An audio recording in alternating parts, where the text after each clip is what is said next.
Boa noite, pessoal, tudo bem? Estou esperando reunir todo mundo aqui, a hora que der 7h15 eu começo, tá? Tranquilo?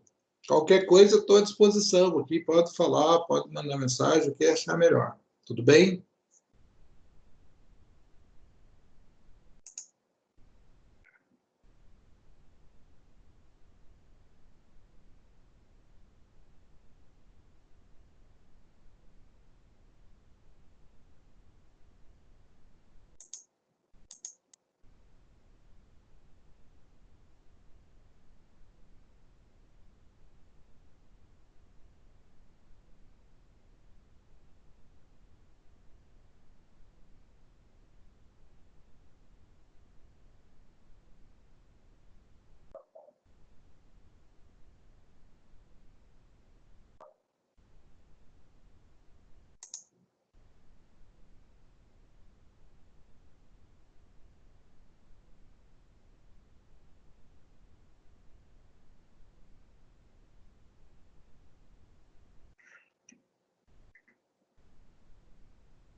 Bom, pessoal, vamos lá então, né? Deixa eu passar minha tela para vocês.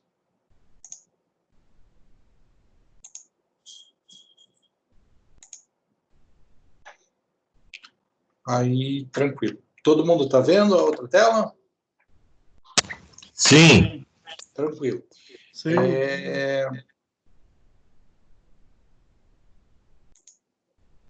O que acontece, pessoal? Então, a gente tem que dar sequência à nossa disciplina normal, ao nosso conteúdo, né? Fica valendo as mesmas observações de sempre, tá? Quem quiser perguntar, a dúvida que um tenha, com certeza pode ajudar o outro. Então, a gente está sempre à disposição e vamos tentando colaborar, melhorar da melhor forma possível toda a situação que a gente tem aí, tá? Então, fiquem à vontade. Meu contato, como você já deve ter guardado isso, né? E hoje a gente tem que falar um pouco de extinção das obrigações. Então, a gente fala a principal forma, a principal coisa que vem em mente quando a gente vai falar da extinção da obrigação é o pagamento, tá? E isso que a gente deve tratar. Quais são os objetivos da apresentação, tá? A gente tem que entender o que é extinção, né? Entendendo que ela faz parte do processo da obrigação, ou seja, a obrigação surge para ser cumprida, tá? O normal é que ela seja adimplida, né? A gente viu na aula passada que, eventualmente, a gente tem um fenômeno que não é normal, mas que também já foi tratado, que é transferir a obrigação para uma outra pessoa. Então, hoje a gente fala sobre essa extinção, mencionando que o pagamento é a forma mais esperada e a forma mais comum de que essa obrigação seja adimplida, a analisar as outras formas de tratar isso, quais são as consequências disso, né? E mencionar um pouquinho outras formas que existem de extinção das obrigações, tá? Então, o normal é pagamento, mas existem outras modalidades, outras coisas que podem trazer a mesma situação, a extinção da coisa. Tudo bem? Mudou a minha tela aí, aqui, vocês estão vendo tudo normal? Para mim está mudando um pouco, mas tudo em ordem, tá? Eu mudei uma configuraçãozinha ali que agora vocês podem entrar e sair sem eu ter que ficar autorizando, né? Porque já aconteceu algumas vezes de aluno querer entrar na aula e eu não autorizar, e daí o negócio demora uma vida até que acontecesse isso, né, pessoal? Então eu alterei esta situação, tá? Opa, mudou a tela. Aí, beleza. Voltamos ao normal. Então, esse que é o pagamento, tá? Então, e a extinção da obrigação. Começando a falar de pagamento propriamente dito, quando a gente fala pagamento, eu estou querendo mencionar o quê? O adimplemento, o cumprimento. Então, quando eu falo pagamento, adimpliu ou cumpriu, são termos sinônimos, quer dizer a mesma coisa. Adimplir é cumprir a obrigação da forma pré-estabelecida, ou seja, no tamanho correto, para a pessoa correta e no prazo correto. Isso é adimplir, sinônimo de cumprir, e quando a gente fala o pagamento, a gente está fazendo menção a este ato praticado de forma perfeita desta forma. Então, assim funciona. Então, é muito comum isso, e quando eu fixo uma obrigação para alguém, quando eu fixo um contrato para alguém, eu estou imaginando que aquilo vai acontecer regularmente. Sem muito maior delonga, sem nenhuma coisa diferenciada relacionada a isso, tá? Quando eu estou falando de pagamento, na verdade, eu estou esperando que aquela conduta prevista seja realizada. Então, eu alugo um imóvel, eu espero que o inquilino, dentro do prazo fixado, realize o pagamento. E assim como eu compro um bem, eu espero que no dia previsto aquele bem seja entregue para mim. Então, ambas as partes têm que cumprir com a sua obrigação pactuada, ir lá e entregar a coisa, realizar a coisa, fazer a coisa. Quando a gente fala de contratos, a gente vai um pouco além nesse argumento, mas quando eu falo em extinção da obrigação, pagamento é o quê? É cumprir aquilo que estava previsto. Aquela conduta que foi estipulada como devida foi realizada no momento oportuno. Tá? E a isso, a este cumprimento, nós chamamos de pagamento. Tudo bem? Para Orlando Gomes, né, ele tem uma definição um pouquinho mais elaborada, né? Orlando Gomes é um doutrinador civil da parte de contratos muito respeitado, né, muito reconhecido. Eu estudei ele com livros que já eram antigos em 96, né? Imagine que agora a gente ainda menciona Orlando Gomes com toda a propriedade que ele tem. Para ele, pagamento é ao mesmo tempo modo de extinção dos efeitos das obrigações, é um modo natural de extinção de toda relação obrigacional, tendo como consequência a liberação do devedor. Então, pagamento é o quê? Cumprir a obrigação assumida, fazer exatamente aquilo que tinha sido ajustado. Isto é o pagamento, é isso que eu espero de uma obrigação, é isso que eu espero que aconteça quando eu celebro um contrato, por exemplo. Tá? Natureza jurídica, pessoal. Posso mencionar a natureza jurídica, como nós fizemos em todos os institutos, em todas as aulas que a gente começou, a gente falou de alguma coisa e falou da natureza jurídica. Quando a gente vai colocar a natureza jurídica do pagamento, propriamente dito, né, que a gente está falando da extinção, e vamos mencionar aqui a natureza jurídica do pagamento, a gente tem que levar em consideração a situação em que isso aconteceu. Quando a gente for falar de pagamento na sequência, a gente sabe que o esperado é que o devedor realize o pagamento no momento oportuno, adimpla, cumpra com a obrigação assumida. Tá? No entanto, eventualmente, pode acontecer de um terceiro fazer esse pagamento. A natureza jurídica muda dependendo de quem realizou o pagamento. Se foi o próprio devedor, eu digo que foi um ato jurídico estrito sensu, ato de cumprir a obrigação. Simples. No entanto, se foi um terceiro, um sujeito que tinha interesse, um sujeito que por algum motivo foi lá e celebrou o pagamento, nós temos um novo negócio jurídico porque vai gerar obrigação entre essas duas pessoas, aquele que pagou no lugar do que era realmente devido. Tá ok? Então, nós temos uma variante no tocante à natureza jurídica do pagamento. Primeiro, se eu falo que o pagamento foi feito pelo devedor específico, por aquele primeiro devedor estipulado no momento que a obrigação foi criada, eu digo que é um mero ato jurídico estrito sensu. Agora, se o pagamento foi realizado por qualquer outra pessoa, eu digo que é um novo negócio jurídico. Por quê? Porque este pagamento, de uma forma ou de outra, com maior ou menor intensidade, vai gerar obrigação entre essas partes. Tudo bem? Características, né? Caio Maia diz que, para que eu possa falar em pagamento, eu tenho que falar em identidade, integridade e indivisibilidade. São características do pagamento. Então, quem está pagando para quem? Muito relevante. O pagamento tem que ser integral e outra, é indivisível. Mas o sujeito veio aqui e pagou só metade do que devia. Isso é justo? Não, isso não é justo. Isso não é previsto na legislação. Eventualmente, pode aceitar? Pode. Mas daí está havendo um novo ajuste entre as partes neste momento. Não quer dizer que o sujeito está abrindo mão, mas o que eu digo para vocês é que o sujeito não é obrigado a aceitar o pagamento que não seja realizado em sua integralidade. Por quê? Porque a partir do momento que existe uma obrigação, existe a possibilidade de que, uma vez ela não cumprida no momento correto, de que o contrato possa ser exigido, que eu pegue o contrato, que eu pegue a obrigação, que eu pegue aquilo que fundamenta a fixação daquela obrigação e leve em juízo e exija o cumprimento, que eu entre com uma ação de execução. Então, o pagamento parcial não inibe a execução pode ser realizada. Então, quando eu falo em pagamento, 3 coisas caracterizam ele. Quem está pagando para quem, tem que ser integral, e o pagamento, via de regra, ele é indivisível. Mesmo que eu esteja falando de coisas divisíveis. Elementar. Pense que eu devo R$1.000 para uma pessoa. Eu considero a obrigação, o pagamento, indivisível. Por quê? Porque eu não fraciono o pagamento. Mas é dinheiro pode ser parcelado, não, pode, mas a natureza do direito das obrigações diz que a obrigação é indivisível. Por quê? Porque se o pagamento não for realizado integralmente, o sujeito pode ir lá e exigir o cumprimento integral. Tá? Se não realizado o pagamento integral, não inibe a ação do credor exigindo o pagamento. Tudo bem? É nesse sentido que nós colocamos.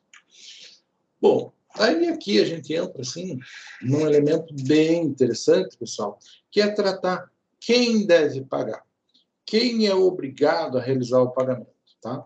Então, o 304 autoriza qualquer interessado a efetuar o pagamento. Então, tem uma dívida, eu sou interessado de alguma forma, eu tenho o direito de ir lá pagar. Tem uma regrinha, tem uma observação que a gente tem que colocar de forma bem clara, pessoal, que isso não se aplica à obrigação intuito persona. O que é isso, pessoal? Tem obrigação intuito persona, é obrigação que só aquela pessoa pode cumprir. Tá? Imagine, pintar um quadro.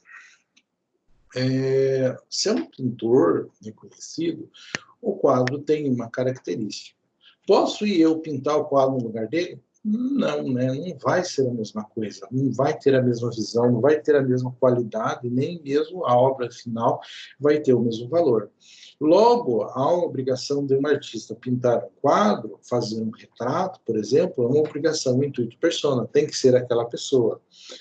Quando eu contrato um médico para fazer uma cirurgia, eu quero que seja aquele médico. Via de regra, é uma obrigação intuito persona. Por quê? Porque eu estou indo atrás de todo o know-how que aquela pessoa representa. Quando contrata um advogado, pessoal, isso é muito comum, dá muita confusão na nossa área. Tá? Em que sentido que dá problema, pessoal? Dá problema porque você vai num grande... Muitas pessoas vão atrás de escritórios grandes de advocacia, tá? E nesse escritório grande de advocacia, só um pouquinho, pessoal.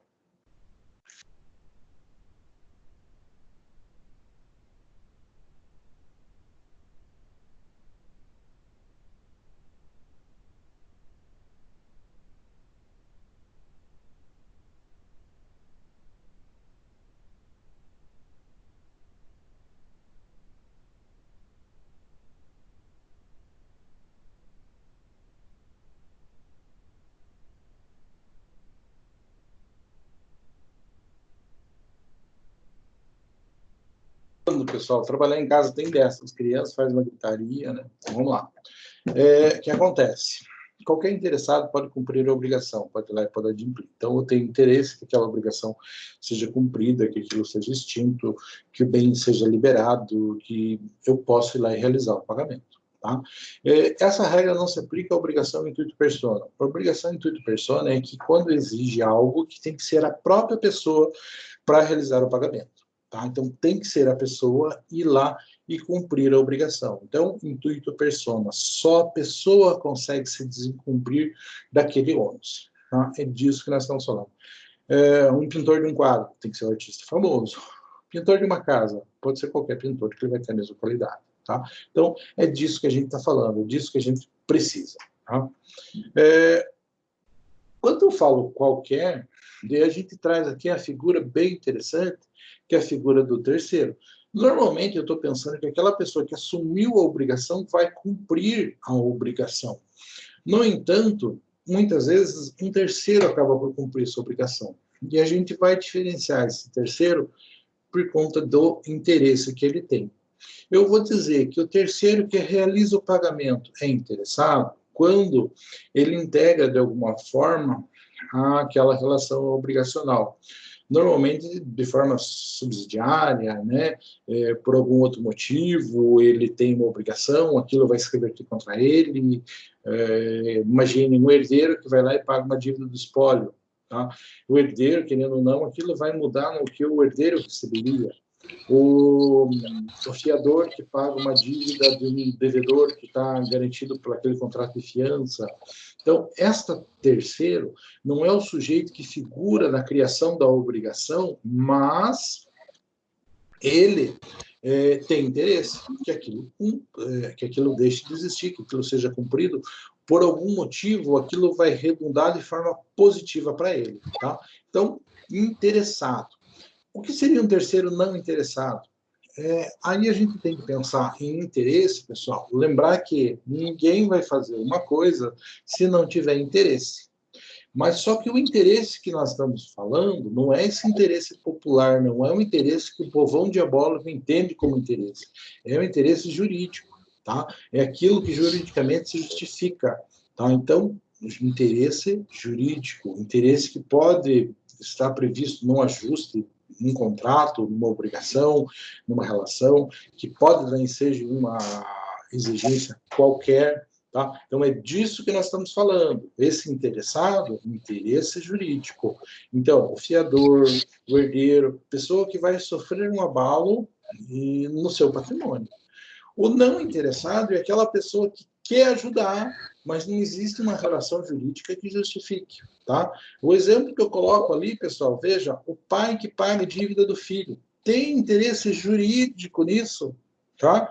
Se o filho não pagar, o pai vai ser acionado. Estamos falando de direito civil, pessoas maiores e capazes, né? É aquele jovem de 40 anos de idade que o pai dele de 60 teve que pagar a conta dele, tá? Então, nesta situação, existe interesse jurídico do pai pagar a conta? Não, não existe, porque não existe nenhuma relação deste terceiro, que é o pai, para com o negócio celebrado. Tá? O patrimônio dele não vai ser alcançado de forma alguma. Logo, se o patrimônio dele não vai ser alcançado de forma alguma, não existe interesse jurídico no cumprimento dessa obrigação. Mas existe o interesse pessoal, moral, existem outros interesses que não jurídicos. Tá? Então, quando a gente fala terceiro, obviamente que alguma vantagem, algum interesse, alguma coisa tem para que ele queira ajudar. Para nós faz diferença se o interesse é jurídico ou não. Se o interesse for jurídico, eu quero dizer basicamente, o patrimônio dele está em jogo de alguma forma. Se não estiver, ele não tem interesse. Tudo bem?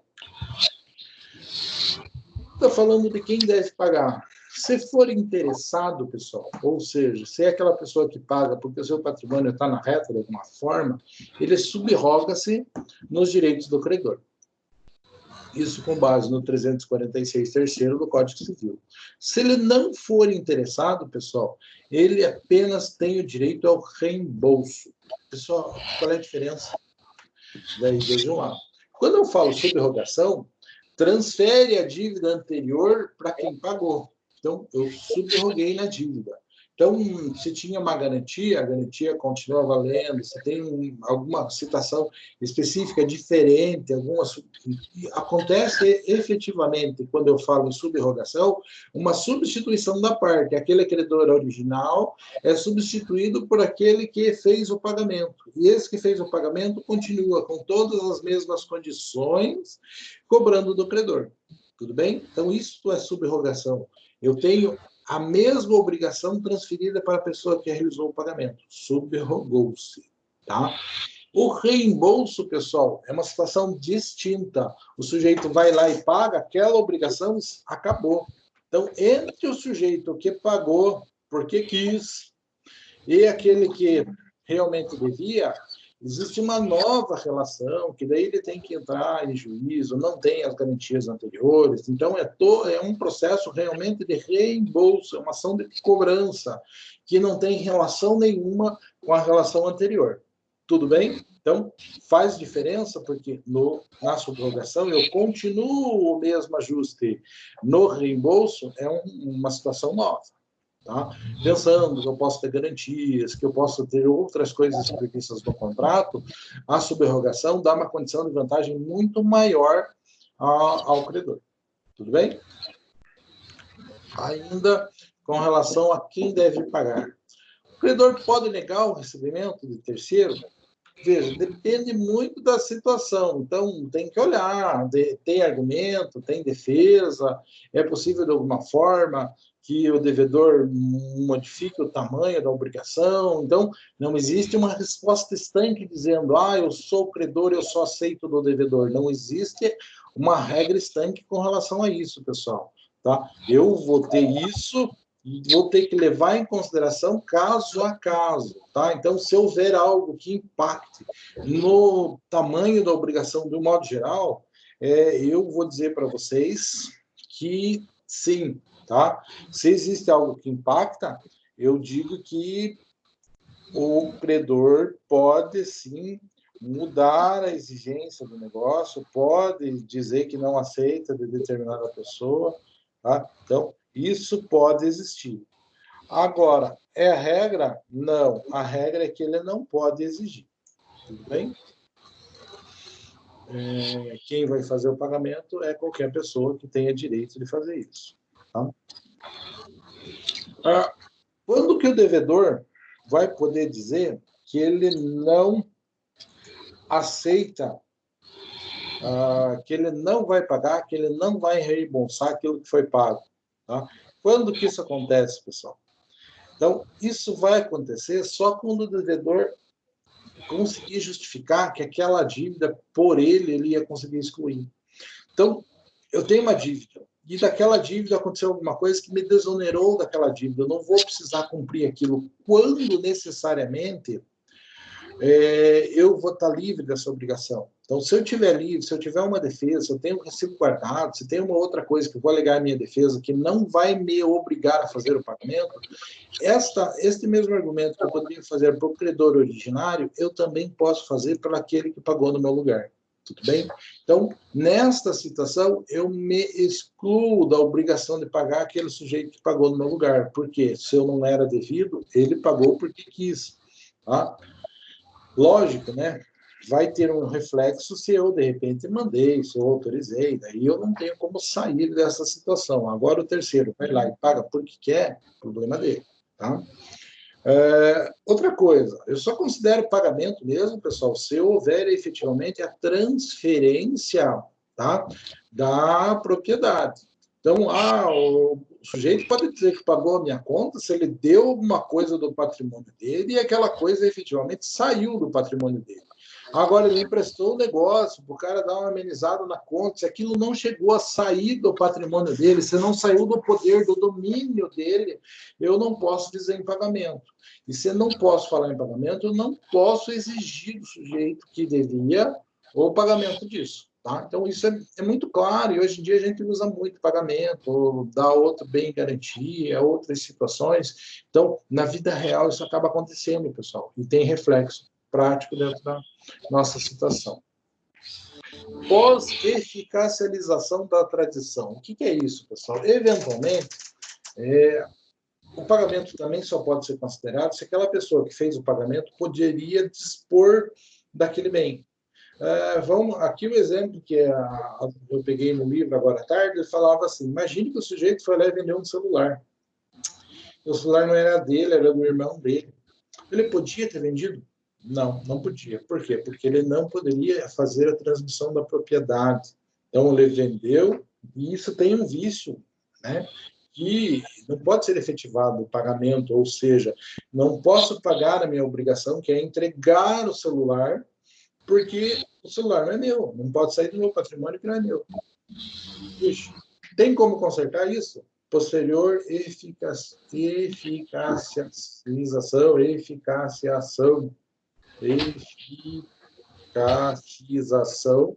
da tradição. Né? Então, essa eficácia posterior, o que é, pessoal? Eu não poderia ter vendido o telefone. Mas se o meu irmão, que era o dono, diz, não, pode ficar para você de presente, o que aconteceu? O negócio ficou perfeito. Eu recebi depois, mas eu tenho poderes agora para realizar a transferência da propriedade. Então, é possível fazer uma transferência posterior, trazer a eficácia da tradição, da entrega, da transferência da propriedade posterior? Sim, é possível. Tá? Isso são todas coisas relacionadas a pagamento que efetivamente acontecem, pessoal.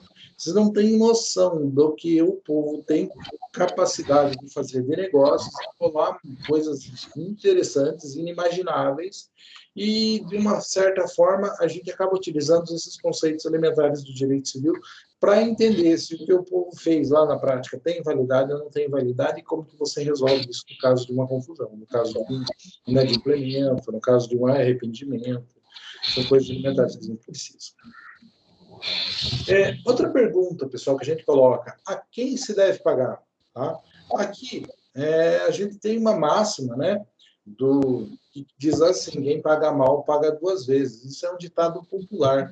E, de certa forma, isso é verdadeiro, tá, pessoal? Então, vamos dizer lá: credor é aquele que é em proveito de quem foi constituída a obrigação, tá? Credor originário. podendo ser seu sucessor causa-mortis, ou seja, seu herdeiro, ou intervivos, caso ele tenha cedido o crédito para alguém, tenha transferido para alguém, passado o título para outra pessoa. Então, esta pessoa é o credor. Então, quando fixada a obrigação, tem um credor originário. Esse credor morreu, tem um credor da sucessão causa-morte, que é o seu herdeiro, secundário.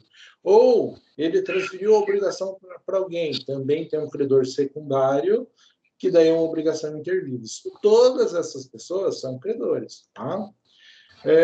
Quando eu estou falando de solidariedade, pessoal, nós falamos de obrigação solidária lá. Quando a obrigação é solidária, pagou para qualquer um dos credores solidários, a obrigação está cumprida. Qualquer um deles é legítimo a receber. Normalmente, a gente fala em obrigação solidária pensando do lado do devedor.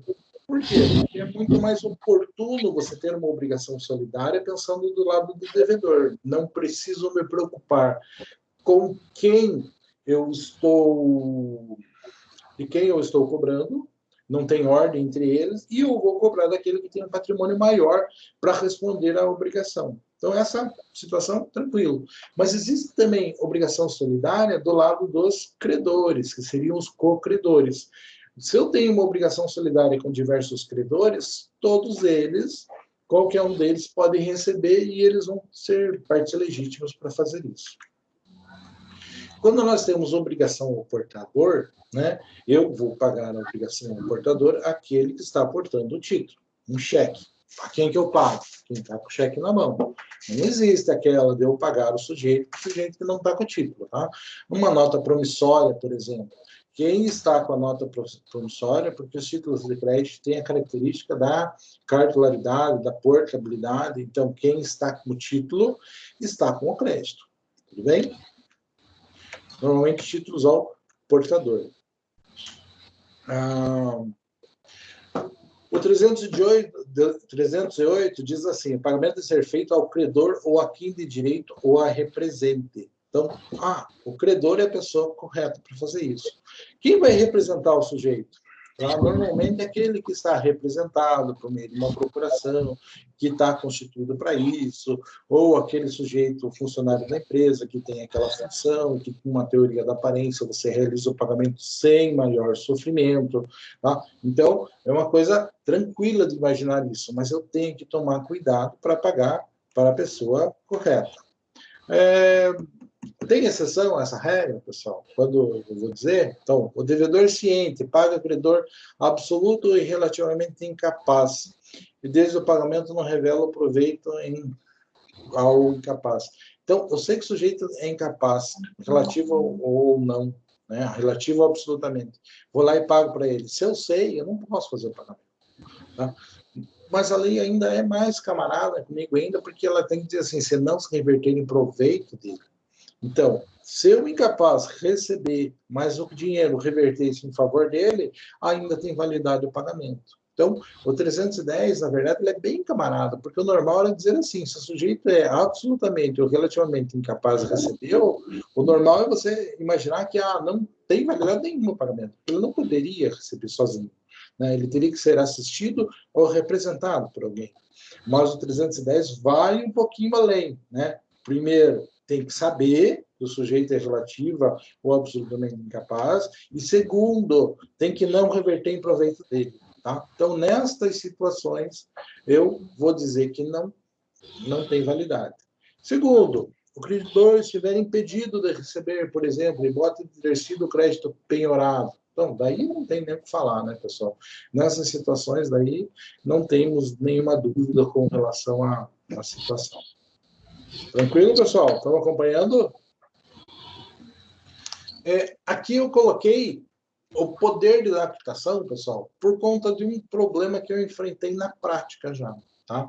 Então, vocês vejam, no que diz respeito à obrigação e ao representante, tá? É muito importante que ele tenha poderes para receber a prestação e para dar quitação. Puxa vida! Mas é possível eu ter poder para receber e não ter poder para dar quitação? Sim, é possível. Isso, assim, é uma coisa, assim, bem... Na minha cabeça era muito confusa até um certo tempo atrás, e a forma que eu fui aprender isso não foi nos bancos da faculdade, pessoal.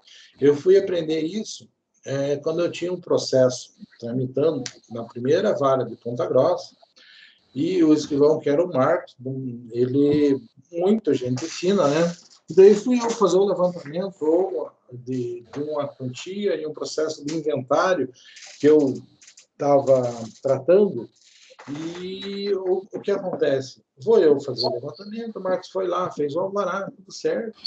E na hora de me entregar o alvará, ele pega, peraí, vamos dar uma olhadinha na tua procuração? Eu falei, sim, claro. Daí ele olhou, tá aqui. Você tem poder para receber. Ótimo, beleza. Então ele paga.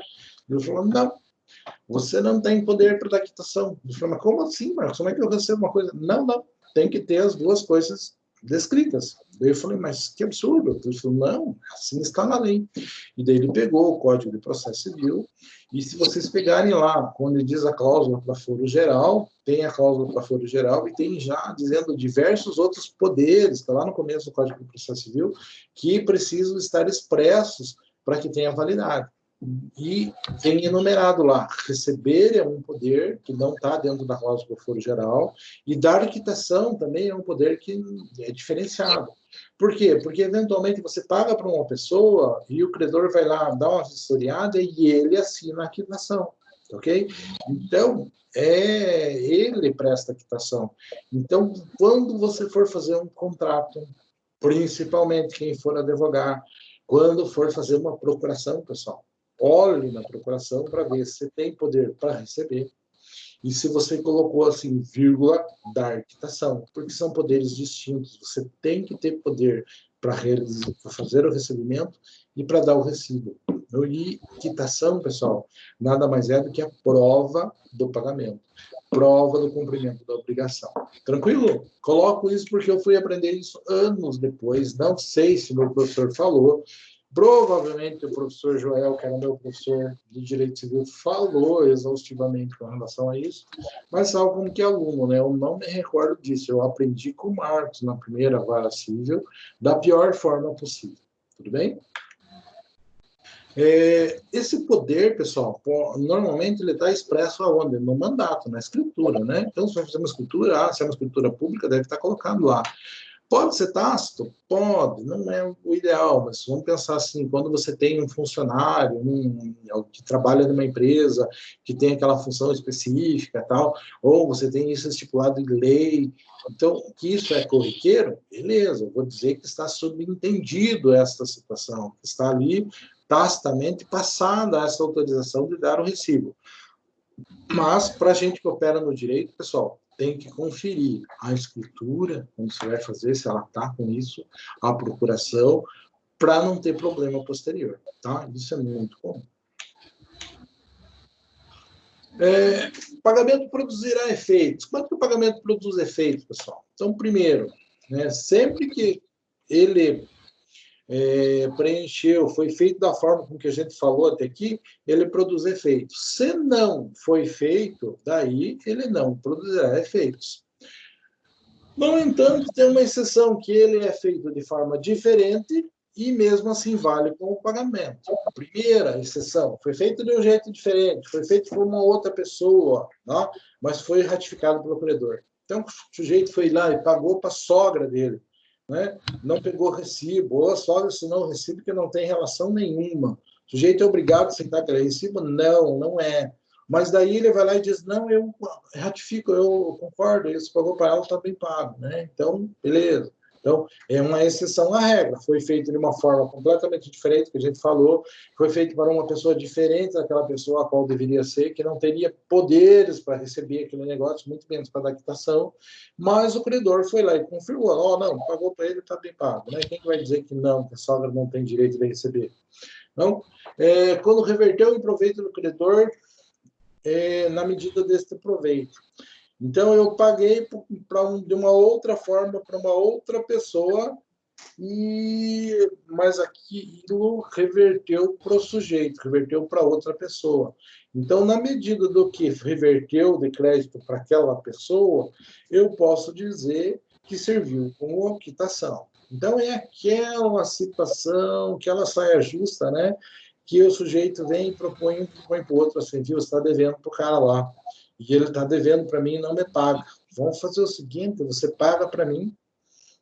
Pode ser feito isso, pessoal? É bem complicado, né? Mas, veja, quando você paga para o terceiro, que é credor daquela pessoa que é seu credor, o que está acontecendo? Aquilo vai quitar a obrigação que ele tem perante essa pessoa dentro do limite que você pagar. Então, teoricamente, pelo artigo 308, sim, funciona como pagamento. Então, eu, em vez de pagar o sujeito que é meu credor, eu vou lá e pago uma conta dele, aquela obrigação vai servir como uma forma de exonerar ele, cumprir a obrigação dele perante aquilo e automaticamente aquilo serve de pagamento para mim. Ah, o cara não queria, tal. Ele só vai poder alegar que isso não funciona se ele pudesse, de alguma forma, justificar que ele não ia pagar aquela dívida por alguma coisa. Tá? Então, lembra quando a gente falou do reembolso, alguns slides para trás? A única forma do sujeito fugir do reembolso daquele terceiro que paga a sua obrigação é ele justificar que ele não pagaria aquela conta. Então, você não tem como ele justificar que ele não vai pagar aquela conta, você pode pagar e aquilo vai receber, funcionário recíproco para você. Lógico, sempre é uma confusão a mais, né, pessoal? Sempre é uma briga a mais, sempre existe uma discussão a mais, mas às vezes existe interesse com relação a isso. Tá?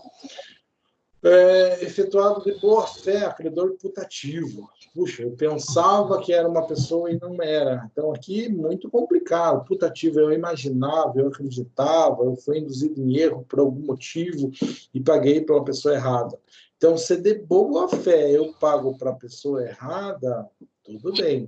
Mas é muito complicado esta situação, tá? Então, vamos dizer aqui das três situações, né? A primeira, super tranquilo, porque o próprio credor disse que está ok. A segunda vem de encontro àquela ideia do terceiro que paga a obrigação do outro, né? Então, você não pagou com dinheiro teu, você pagou com dinheiro que era dele mesmo. Beleza, também funciona. Agora, falar de credor putativo, eu imaginava que era uma pessoa e paguei para pessoa errada, isso já é muito complicado, né? Justificar este erro, né, com relação à pessoa, eu vejo de uma forma bastante difícil e não tenho em mente nenhuma exemplo para dar para os senhores. Mas é possível. Tudo é possível, né, pessoal? Tranquilo? Objeto de pagamento. Tá? Quando a gente fala objeto de pagamento, eu estou pensando assim, o que tem que ser pago? Tá? Quando eu falo objeto de pagamento, eu estou falando da prestação devida. Tá? Objeto de pagamento é pagar o valor da parcela. Objeto de pagamento da outra parte é entregar o bem objeto do contrato. Tá? Então, isso é objeto. E nós vamos ter no 314, lá está colocado de uma forma bem clara o princípio da indivisibilidade. Tá? Que o credor não é obrigado, ele não pode ser compelido, ele não pode ser forçado a receber aquilo que não seja completo. Não é obrigado a receber pedaço do pagamento. O sujeito recebe porque ele quis, tá? Mas ele mesmo assim continua tendo direito a receber integral. É um ajuste, o sujeito não perde direito se ele receber integral, tá? Não cria direito para outra parte se fez isso, apenas vai ser abatido o valor. Agora, o que nós estamos querendo deixar bem claro é que não tem o que obrigue o sujeito a receber 90% do valor devido. Tá? Dá problema isso, pessoal? Dá problema isso. Tá? Voltar aqui no pagamento da indivisibilidade. O que eu vou dizer para vocês? Já tive problema advogando com relação a isso. Tá? Imagine qual que era o caso. Né? Não dá para contar o caso, mas não dá para contar o santo. Imagine uma situação de uma reclamatória trabalhista. Aquela reclamatória trabalhista tinha lá um valor de, digamos assim, eram 200 mil reais. E foi feito um acordo para pagar em 3 parcelas, que dava um valor considerável lá. No dia de pagar a segunda parcela, a empresa não tinha a integralidade do valor. Digamos que para dar aqueles 65 mil, 70 mil, faltavam uns 10, 15 mil reais. Falei com o advogado, e, ó, vamos fazer o pagamento. Beleza. Ah, pode pagar, não sei o quê. O que aconteceu? Ele recebeu outra parcela, e como houve um atraso no pagamento daquele valor, ele executou o acordo depois para cobrar a multa. Pergunto, está certo ele cobrar a multa? Ele foi justo ao aceitar, ao cobrar a multa, depois sendo que ele diz pode pagar um pedaço? Pessoal, eu argumentei em juízo, eu fui para o Tribunal do Trabalho, porque a multa era um valor considerável, né, pessoal? E vou dizer para vocês, a multa não foi excluída. Professor, tem alguém com o microfone aberto aí, está atrapalhando um pouco o áudio. Deixa eu achar, professor. Está atrapalhando muito, professor. É o Renato Alberto. Peraí, que eu acho. Aí, fechou. Aí, beleza? Então, vamos lá. Então, voltando ao exemplo, o que aconteceu? Fiz um acordo, a empresa não chegou na segunda parcela, ela não tinha... acho que era a última, vamos imaginar que é a última, que é mais fácil de entender. Ele falou, ó, não tem o valor integral, vou te pagar dos 60 mil, vou te pagar 50 e 10 vou te pagar daqui a pouco, tudo bem?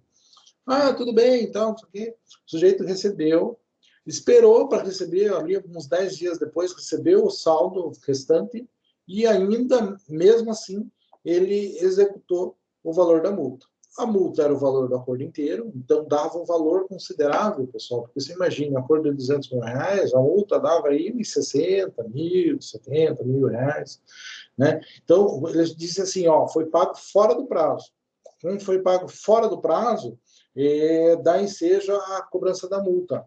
O que o tribunal falou, pessoal? Qual foi a visão do tribunal com relação a esta situação?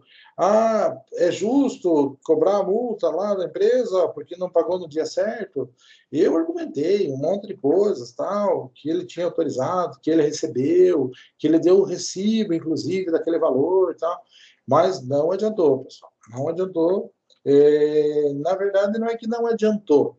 O tribunal não me autorizou a excluir a multa, mas a multa foi, digamos assim, proporcional. Então, do valor que eram os 30, 50 mil reais a multa, ela reduziu, e eu paguei acho que uns 20 mil reais, 15 mil reais, meu cliente teve que pagar de multa. Complicado? Bastante, porque foi uma negociação na qual eu participei e eu confiei no colega advogado, tá? Até hoje, me dou bem com ele, claro, tudo, mas nunca mais, né? Confiarei nesta pessoa desta forma e isso acontece, tá? Tranquilo? Então, quando a gente fala de negócios, pessoal, as amizades ficam de lado um pouquinho, tá? Infelizmente. Segunda, outra citação ali, né?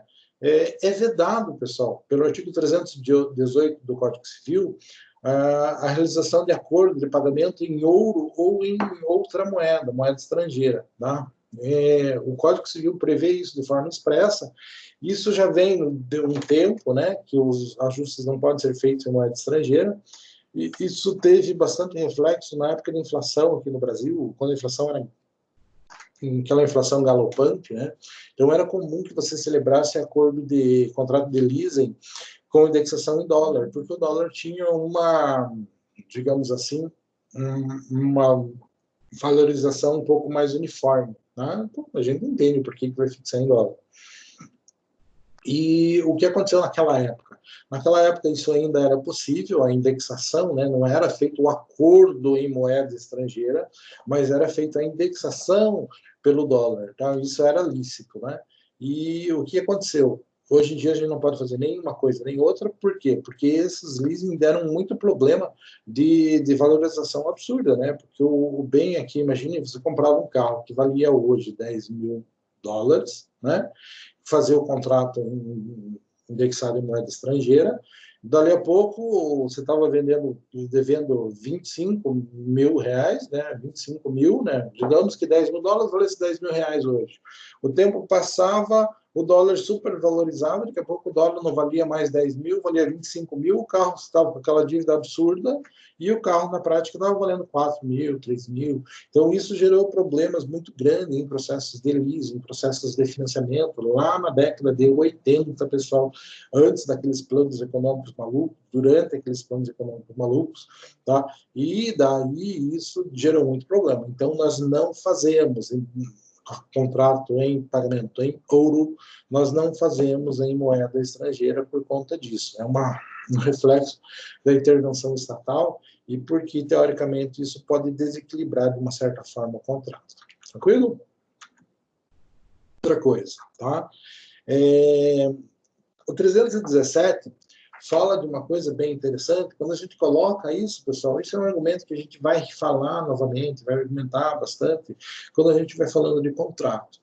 E contrato tem uma regra básica, fundamental, que é o equilíbrio contratual. Para que um contrato seja justo, para que um contrato seja elegível, tem que existir equilíbrio, a coisa tem que estar equilibrada. Então, eu vou comprar algo que vale 100, eu tenho que pagar 100. Eu não posso comprar algo que vale 100 e pagar 300. Isso é desequilibrado. Tá? Então, eu tenho que ter um equilíbrio contratual e eu tenho que ter equilíbrio nas prestações. Como que eu vou ver que houve o desequilíbrio? Primeiro, eu vou ver o momento em que foi celebrado o ajuste. O momento que foi criada a obrigação é o momento onde está. Se ali existia, aquele equilíbrio tem que ser mantido. Se por algum motivo acontece algo que é imprevisível às partes e que altera esta relação, é justo que eu entre em juízo e que esta obrigação seja revista. Tá? Então, isso eu faço em contrato, isso eu fiz durante muito tempo em contratos de leasing, contrato de financiamento. Então, sempre que a obrigação fica desequilibrada, eu posso rever judicialmente.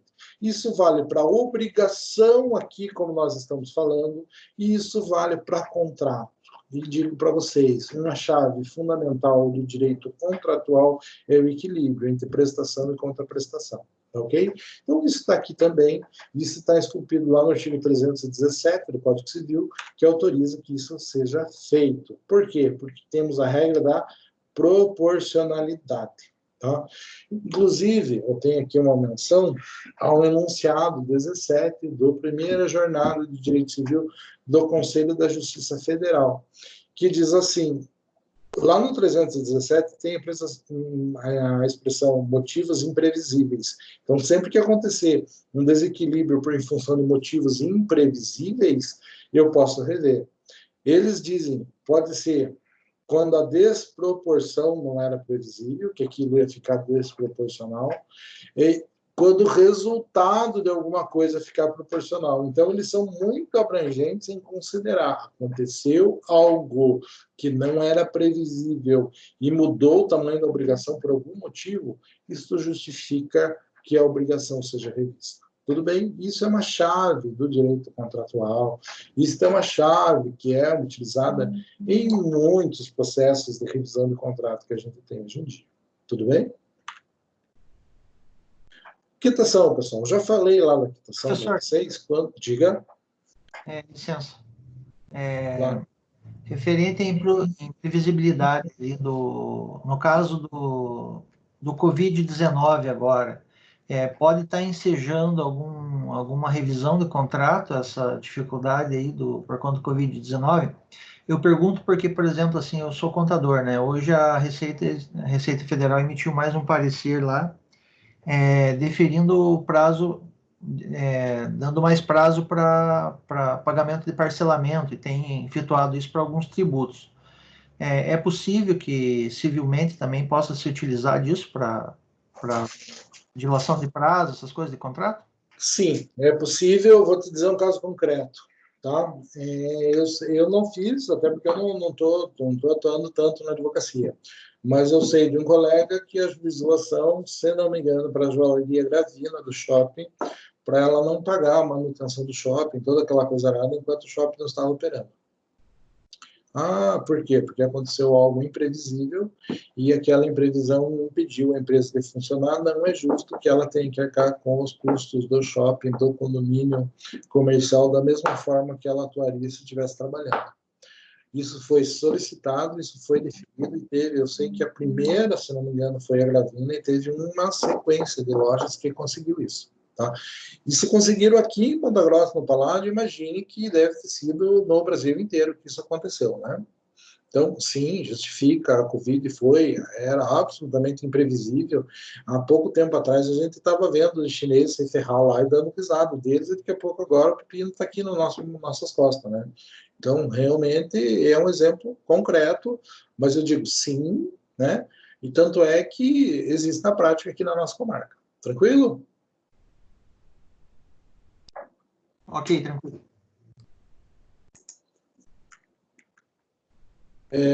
Quitação, pessoal. Então, quitação veja lá, prova do pagamento é a quitação. Tá? Primeira coisa, tem que ter poder para dar quitação. É possível que uma pessoa tenha poder para receber e não tenha poder para dar quitação? Sim, é incrível, mas é possível que tenha. Tá? Geralmente consiste em um documento por meio do qual o credor ou seu representante reconhecendo ter recebido, exonera o devedor de obrigação. Então, é o documento, aquilo que prova que foi cumprida a obrigação, tá? Quem tem o ônus de apresentar o recibo é o devedor. Então, ele tem que tomar muito cuidado com relação a isso. Então, compete ao devedor provar que cumpriu a obrigação. Então, como devedor que tem a obrigação de exigir o recibo, não é o credor que tem a obrigação de dar o recibo. Se o cara recebe o negócio e não dá o recibo, o problema é do sujeito que pagou e que não pediu o recibo. Então, o sujeito tem a obrigação de dar o recibo, mas quem tem a obrigação de provar que pagou, na verdade, é o devedor. Então, o ônus incumbe ao devedor. Então, ele que tem que exigir na hora de fazer o pagamento o devedor. Ele que tem que exigir na hora de fazer o pagamento que o sujeito tenha poderes para receber e para dar a quitação. Porque senão, quem não consegue se desincumbir da obrigação de realizar o pagamento é o devedor. Tá? Então, isso é bem simples assim, e tem que ser assim mesmo. Tá? Então, tem que ser uma coisa bem objetiva. Quando a gente fala em ônus de provar a quitação, a gente diz que quem tem ônus de provar a quitação é o devedor. Vou inverter isso quando eu falo de obrigação de não fazer. Tá? Quem tem que provar que o sujeito fez quando ele era impedido de fazer é o credor. Então, eu vou ajuizar uma ação, porque o sujeito não poderia vir aqui, e ele veio. Então, quem tem que provar que ele veio, daí, no caso, vai ser o credor. Tudo bem? Então, quando a gente fala de inadimplemento, de obrigação de não fazer, o ônus daí de provar é do credor. Tudo bem? E ele que tem que provar que o sujeito fez. Né? Por quê? Porque existe aquele problema, né, na prova da obrigação negativa. Tudo bem? Vejam lá. Como regra, o pagamento deve ser realizado aonde? No domicílio do devedor. Isso é a regra do pagamento, pessoal, e isso acaba sendo a regra também das ações de cobrança, das ações de indenização, das ações de locutamento indevido, a ação, então, qualquer ação de ressarcimento, que é tudo você quer cobrar alguma coisa de alguém. Né? Então, são todos sinônimos da mesma coisa. Quero cobrar algo de alguém. Ação de cobrança, ação de indenização, ação de ressarcimento, ação de locutamento indevido, ação de indenização, ação de danos materiais, ação de danos morais. Você está querendo cobrar alguma coisa, o prejuízo que você teve de alguém. Então, a regra destas ações, a regra geral, é o domicílio do devedor. Tá? Dependendo de alguma coisa, o Código de Processo Civil vai trazer situações diferentes. Tá? Então, mas a regra é sempre o domicílio do devedor e é lá que eu vou fazer o pagamento. Tá? Óbvio que pode ser ajustado pelas partes. Quando a gente está falando de direito às obrigações, a gente está falando de uma certa forma de direito patrimonial. Quando a gente fala de patrimônio, as partes podem ir lá e fazer do jeito que bem entenderem, do jeito que quiserem. Tá? Então, é possível que eu modifique essa situação. Tá? Sendo designado 2 ou mais lugares, o credor pode escolher onde vai realizar o pagamento.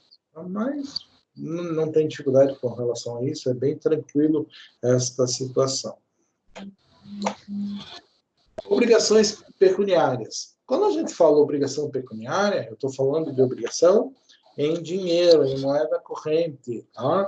E aquilo que eu estou dizendo, quando eu estou dizendo, ó, deve Licença, R$1.000... professor. Licença, Sim, professor. claro. O Renato abriu novamente o microfone e fica dando problemas para nós aqui.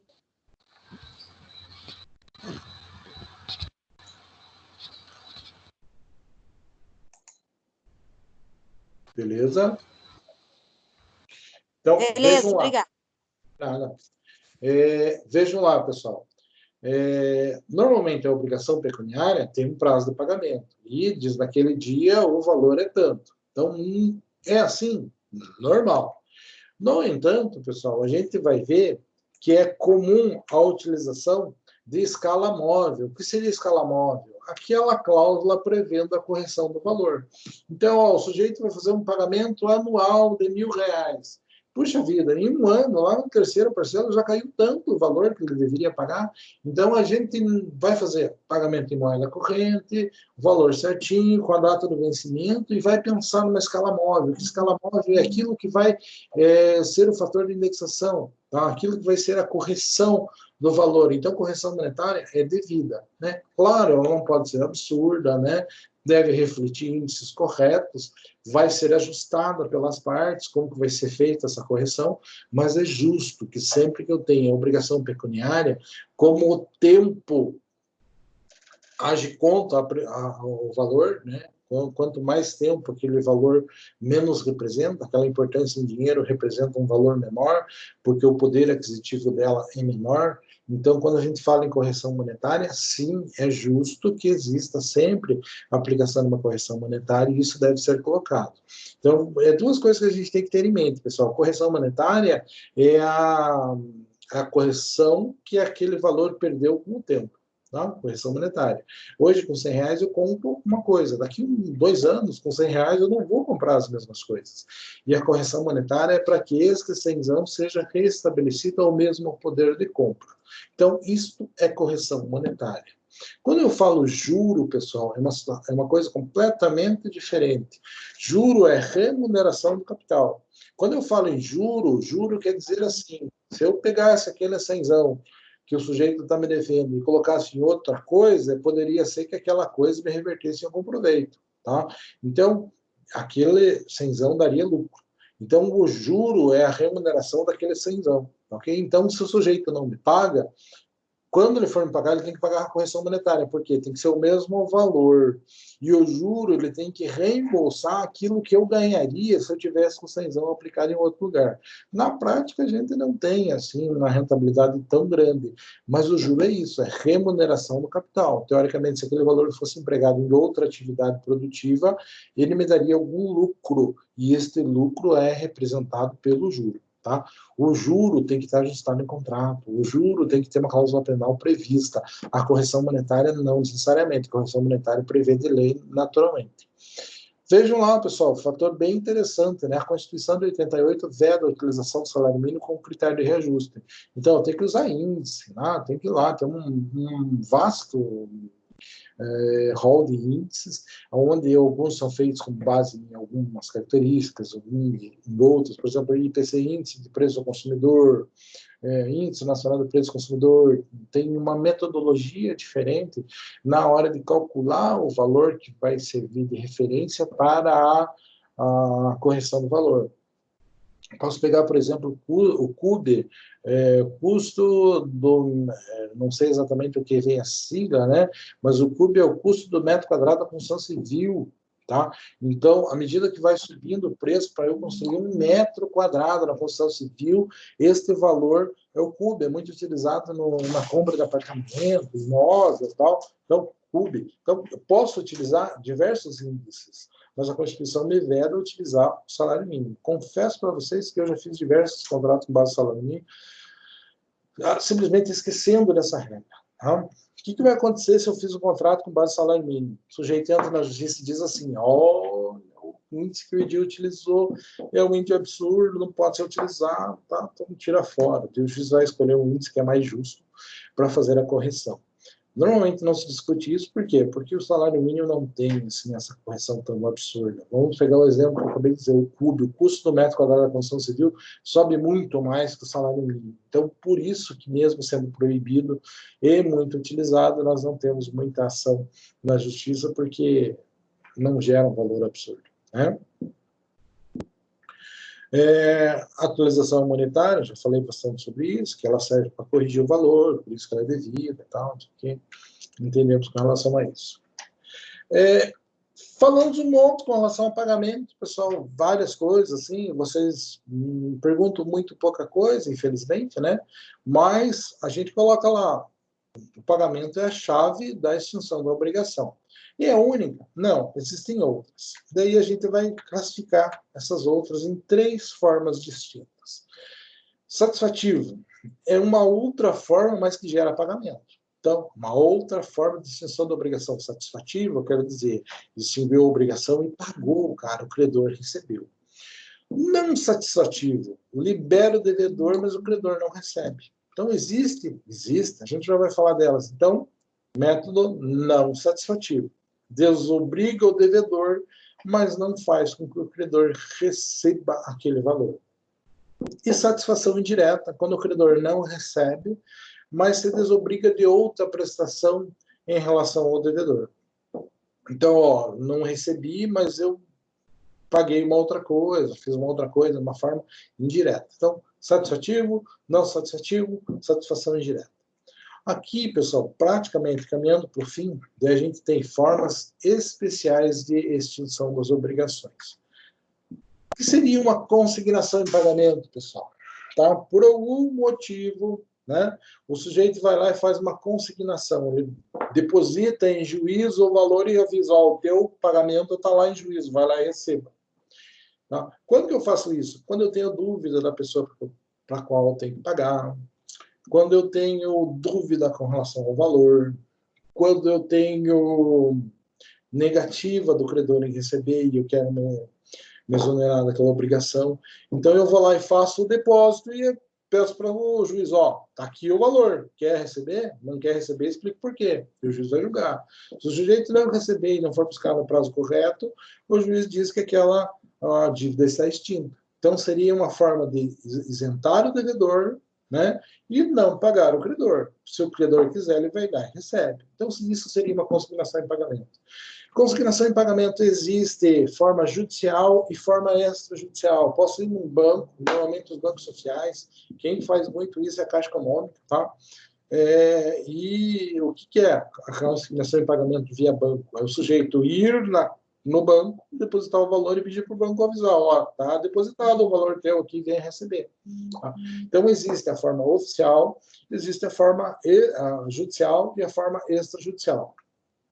Um dia eu estava dando aula, pessoal, de processo civil, procedimentos especiais, e fui falar de consignação em pagamento. Eu expliquei, consignação em pagamento, ação, tem as peculiaridades, para que serve, o que acontece, basicamente isso que eu estou falando com vocês, com toda uma riqueza de detalhes envolvendo a questão procedimental do negócio. E daí eu mencionei que existe a judicial e a extrajudicial.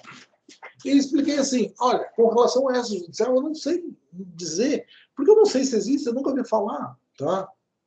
Tinha um aluno na sala que era um funcionário da Caixa Econômica Federal. Né? Ele falou, olha, professor, ser sincero com o senhor, existe. Eu trabalho na Caixa Econômica, sou caixa lá, e tem um caboclo que todo mês ele só paga o condomínio dele por meio de depósito judicial. Por quê? Eu não sei. Mas ele sempre faz assim. Então, existe e funciona. E tem pessoas que utilizam bastante. Então, o sujeito, em vez de ele pagar o condomínio dele, né, o que ele fazia? Ele ia na Caixa Econômica todo mês, fazia um depósito, né, uma consignação de pagamento e pedia para o condomínio ser notificado que o valor estava depositado lá. Por que ele fazia desse jeito? Eu não sei. Funciona como pagamento? Enquanto não questionado, funciona. Tudo bem? Então, isso é consignação em pagamento. Subrogação, falamos bastante, né? É aquele sujeito interessado, né? O sujeito não paga, vai sobrar no meu, né? Eu vou perder patrimônio. O espólio não está pagando, vai diminuir o meu quinhão na herança, sabe, que ele for executado. Tá? Eu sou o fiador. Então, aquele terceiro interessado, se realiza o pagamento, ele fica na condição de subrogado. Então, a subrogação, pagamento com subrogação. Eu paguei, me subrogo nos créditos, para com o devedor. Da ação, então, subrogação não tem muito o que falar, porque está de acordo com o que a gente falou bastante durante a aula. Tá? Dação e pagamento, pessoal. Toda obrigação prevê uma obrigação, o seu objeto e a prestação, né? A prestação e a contraprestação. Então, eu digo assim, o pagamento do aluguel, o aluguel é o objeto, né?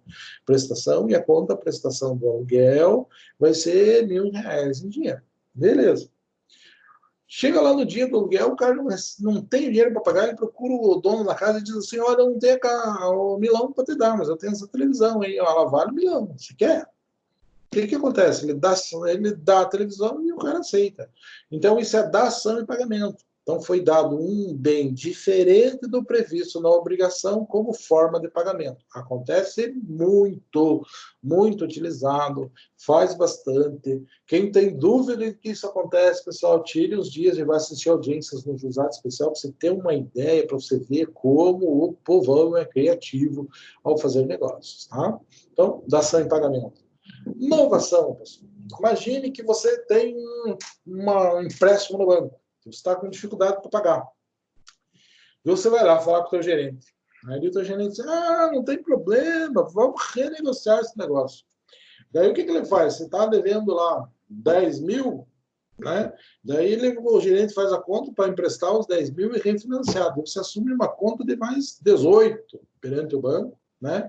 Que daí o banco recebe os 10 mil e você continua pagando. O que aconteceu aí? Quando você renegociou a dívida, você fez uma nova dívida. Aquela anterior morre e fica valendo a anterior. Então, a novação é aquela negociação da dívida, onde morre uma dívida anterior e cria-se uma nova. Normalmente, isso é o exemplo padrão da renegociação bancária. Tá? Imputação ao pagamento. Imagine aquela situação em que eu tenho 2, 3 contas diferentes perante o mesmo credor. Né? Eu devo 15 mil. E eu tenho 5 de cada uma das dívidas. Daí eu vou lá e faço o pagamento de 10. O que é imputação ao pagamento? A imputação ao pagamento é dizer das 3 quais eu paguei, ok? Então, isso é imputação ao pagamento. Quando eu tenho mais de uma obrigação, eu vou lá e faço o pagamento. Eu tenho que dizer qual que é o pagamento. Pode ser um problema, porque está atrasado, assim como pode ser porque eu estou pagando alguma coisa adiantada, né? Vai ter um financiamento que eu quero quitar, o que eu quero quitar? Quais as parcelas que eu quero pagar? Imagine que não é nem 2 ou 3 financiamentos, é o mesmo financiamento. Quando eu vou lá e vou fazer o pagamento, eu vou ter que dizer, eu vou pagar 5 parcelas, eu quero pagar esta e as próximas 5 vencendas, ou eu quero pagar esta de agora e 4 do final para trás para o negócio acabar antes. Eu quero ficar um tempo sem pagar ou eu quero pagar. Então, isso é imputação ao pagamento. Quando eu tenho mais de uma obrigação, eu tenho que discriminar qual delas eu estou cumprindo. Tudo bem? Confusão. Confusão, o exemplo mais legal de confusão, pessoal, é o casamento, né? Imagine que eu devo com uma senhora, né? E eu caso com essa senhora. Havendo casamento, pelo regime, vamos pensar, comunhão universal de bens, para não ter dúvidas, né?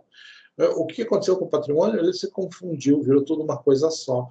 Então, quando existe a confusão na mesma pessoa, né, ou no mesmo patrimônio, né, de credor e devedor, eu digo que existiu a confusão e daí o pagamento passa a ser sem sentido. O casamento é o exemplo prático disso, né? O casamento é o exemplo assim, histórico de confusão. Mas o que é realmente mais comum hoje em dia é uma empresa que está fodida na praça, está devendo um monte, daí vem lá outra e compra ela.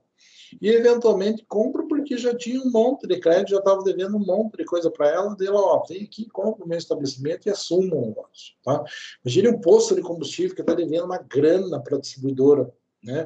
E daí o cara não tem como pagar e a distribuidora, olha, quer saber, eu assumo o negócio, está aqui o troco e aquelas dívidas que você tinha comigo são parte do pagamento, eu acerto. Então, a partir do momento que existe essa negociação das duas empresas, não faz sentido eu falar em dívidas de uma para com a outra, já que é uma coisa só. Isso é o que a gente chama de confusão, tranquilo? Compensação, né? Eu tenho uma dívida com uma pessoa e ela tem uma dívida comigo. Hoje é justo que exista a compensação dessas dívidas. Claro, tem que ver a natureza, tem que ver uma série de situações com relação a isso, para ver se realmente pode compensar ou não. Por exemplo, imagine que eu devo o imposto para o Estado e eu ganhei uma ação do Estado. Eu vou lá e faço um encontro de contas, faço a quitação ou cobro a diferença. São diversas situações que eu posso pensar com relação à compensação. Compensação não é simples, pessoal, porque não é eu que estou devendo para o João, beleza, são dívidas patrimoniais de pessoas maiores e capazes, né, que não tem nem, falando de dívida quirografária, que não tem garantia, tranquilo, a coisa é super tranquila. Mas normalmente não é assim, tá? Normalmente eu vou ter dívida trabalhista que não conversa com outras dívidas. Normalmente eu vou ter uma dívida de uma obrigação que eu não converso com outra, né? Normalmente eu vou ter o Estado devendo para as pessoas e não querendo compensar com ninguém de forma alguma, porque ele quer receber dinheiro e ele quer pagar antes, depois, por meio de precatórios, tá? Então, compensação é uma regra, mas é uma regra assim que se aplica bem entre maiores capazes e pessoas particulares, né? Quando eu envolvo Estado, quando eu envolvo alimentos, quando eu envolvo diversos outros tipos de dívida, a coisa não funciona porque são créditos de natureza diferentes, com garantias diferentes, situações diferentes, né? Com relação ao Estado, por exemplo, é muito comum ações para exigir que o Estado faça o encontro de contas, né? Então, isso é uma coisa assim que demanda de tempo e trabalho que, por mais que exista o direito, não acontece tão naturalmente, tá? Mas a compensação é justa, ok? É uma forma prevista no Código Civil. Tranquilo? Pessoal, dúvidas até aqui? Né? Remissão, não preciso nem falar, remissão de dívidas é o perdão de dívidas. Acontece muito, o fisco vai lá, vou perdoar dívidas até o valor de tanto, porque não me interessa cobrar. A Receita Federal mesmo, não, a juíza de execução fiscal a menos de 20 mil reais. Por quê? Não, é uma remissão? Não. Só para dar uma juíza porque não vale a pena o serviço para ela, tá? Então, remissão de dívidas é o perdão de dívidas. Muito comum que aconteça em períodos, em épocas, vamos pensar aí nessa época do Covid, aí vai existir uma remissão de alguns créditos de natureza tributária para algumas empresas, algumas situações. Por quê? Porque precisa, porque é uma necessidade. Então, quando eu não cobro, quando eu formalmente eu digo assim, olha, essa dívida está perdoada, essa dívida está dispensada de pagamento, eu estou falando de remissão de dívida. Qualquer pessoa que tem um crédito de natureza patrimonial que seja disponível pode efetuar a remissão. Tudo bem? Até aqui, pessoal? Se está tudo ok, né? A aula, o conteúdo era até aqui, estamos junto a uma hora. Diga. Não, estou dizendo que está tranquilo, tudo certo. Então, beleza. Pessoal, o que acontece? Eu fui criativo com relação ao trabalho, tá? O que eu fiz? Eu criei um formulário, tá? Vale 1.000 pontos e tem lá 10 acordos, tá? Como é que tá? Você abre o formulário, vai ter na frente do teu nome um númerozinho. Aquele númerozinho é o número do acordo que você tem que pegar. Tá onde? Tá neste formulário. Pega o acordo, faz um resumo, posta no formulário o resumo que você fez. Pode ser escrito, pode ser uma foto do teu caderno, pode ser um arquivo no Word, pode ser o que for. Você postou lá só para mim ver que você fez o resumo. E daí você vai gravar um videozinho meio explicando o acordo, dizendo o acordo é isso, diz aquilo, tá? 5 minutos, 10 minutos, seja lá como for, e vai postar no YouTube, beleza? Daí você coloca no formulário lá junto com o teu resumo escrito a sua apresentação. Em tempos de Covid, pessoal, como nós não podemos fazer apresentação em sala, e eu tenho nada mais, nada menos do que 3.500 pontos para dar para os senhores esse bimestre de atividade de sala, então temos que usar a criatividade e fazer vocês gravar videozinhos. Se eu gravo toda semana, vocês podem gravar também. Beleza, moçada? Estou dando 2 semanas para fazer essa atividade. Tranquilo? Qualquer dificuldade, estou à disposição. Professor, não consigo fazer upar o vídeo. Eu ajudo. Se for o caso, eu ajudo. Entro, dou o meu canal lá que eu criei, que é uma coisa elementar no YouTube. Professor, mas eu não quero que as outras pessoas me achem no YouTube. É só você mudar uma opção, dizer que não é público e que só quem tem o link que pode abrir. Tá? Então, coisas assim extremamente elementares, mas eu vou pedir para vocês que seja feito desta forma. Tranquilo, moçada? Alguma reclamação, alguma dúvida? Podemos encerrar por aqui. Professor, Obrigado. estão fazendo uma pergunta, porque foi passada uma mensagem automática, creio que para todos os alunos, em relação às aulas, dizendo que talvez pudesse voltar no dia 18, se não me falha a memória, né? No caso, eu acho que seria na próxima semana. Queria saber se o Veja, senhor o que tem que alguma acontece? Isso resposta em relação a isso. não é típico nosso, tá? A casa, e não é só nós, assim, qualquer instituição não vai dizer que estão suspensas as aulas até, não vai dizer isso, tá? Mas para voltar, tem que ter autorização do poder público. Basicamente, nós temos que dizer que o governador, que o Ratinho indica que as aulas voltem, tá? Eu vou dizer para vocês, na semana passada, o Sindicato das Instituições de Ensino Particulares do Paraná entrou com um pedido, com um plano para que as aulas fossem retomadas gradativamente, para que as aulas fossem sendo retomadas, né? E por quê, pessoal, das escolas particulares? Porque eu entendo que tem reflexo direto na receita, né? Então, as instituições particulares têm interesse direto de que a aula volte o quanto antes. Por quê? Porque o aluno volta para dentro da instituição e volta a pagar certinho, tá? Então, existe um interesse com relação a isso. Foi protocolado na semana passada, se não me engano, quinta ou quarta-feira da semana passada, isso. De manhã, antes da hora do almoço, o Ratinho já tinha dito: esqueçam, no Paraná só volta em agosto. Tá? Então, a última palavra que a gente tem com relação a isso é a palavra do governador dada na semana passada, dizendo de forma clara: as aulas no Paraná só voltam em agosto. Eu não autorizo escola estadual nem particular a retornar às aulas. E quando fala escola, nós estamos envolvidos nisso, né, pessoal? Então, eu acho, sim, quase impossível, pessoal, que a gente retorne este semestre. Pode ser diferente? Pode. Mas é muito difícil, até porque se você acompanha o resultado aí, a evolução dessa doença aí, a gente, infelizmente, o que aparece é que o pior está por vir aqui na nossa região ainda. Tá? Então, infelizmente, pessoal, eu acho muito difícil. Não sei se vocês sabem, o presidente da Croton, lá, o Galindo lá, né, que é um rapazão relativamente novo, mais jovem que eu, né, o presidente da nossa instituição ficou alguns dias na UTI, pessoal, porque ele pegou o Covid em São Paulo. Tá? Então, eu acho muito pouco provável que a nossa instituição não leve isso à risca e que a gente retorne.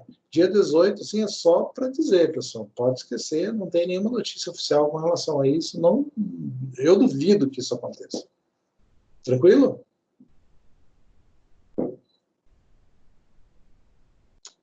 Tranquilo, professor, obrigado.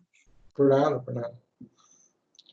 Basicamente é isso, pessoal. Qualquer dificuldade, estou à disposição e podem mexer comigo à vontade, estou à disposição, tem meu contato, quem tiver alguma dúvida, né, pode perguntar, às vezes perde o link, às vezes é difícil de achar, às vezes quer saber como é que pode, às vezes quer postar o negócio lá, está com dificuldade, eu estou à disposição para ajudar. Tudo bem? No mais, estão dispensados, vão para casa estudar, moçada, beleza? Vão para casa não, né? Então, estamos em casa, né? Tranquilo? Podem ficar à vontade, tá? A aula está encerrada.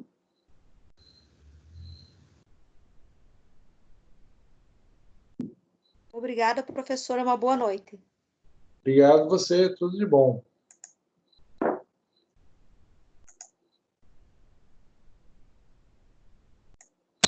Vale quantos pontos essa atividade, professor? 1000 pontos. 1000 pontos, tá, beleza. Boa Valeu. noite. Boa noite. Boa noite, professor. Boa noite. Boa noite, professor. Boa noite, valeu.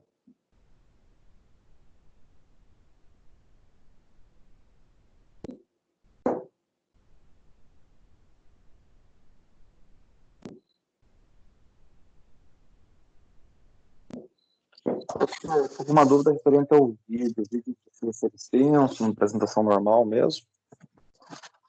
Ó, pode fazer do jeito que você quiser, né? Teve aluno que me perguntou assim, professor, posso fazer uma apresentação no PowerPoint e explicar? Pode, acho que vai dar muito mais trabalho, mas pode. Eu pensei em você fazer um videozinho do celular dizendo, ó, o meu acordo é nisso, foi em tal lugar, o problema foi esse, foi resolvido dessa forma, e eu achei que foi bom ou que foi ruim, tá ok? É uma coisa objetiva, assim, só para mim ver que realmente você tomou contato com a coisa. Tranquilo? Beleza, então. Boa noite, professor. Por nada. Boa noite.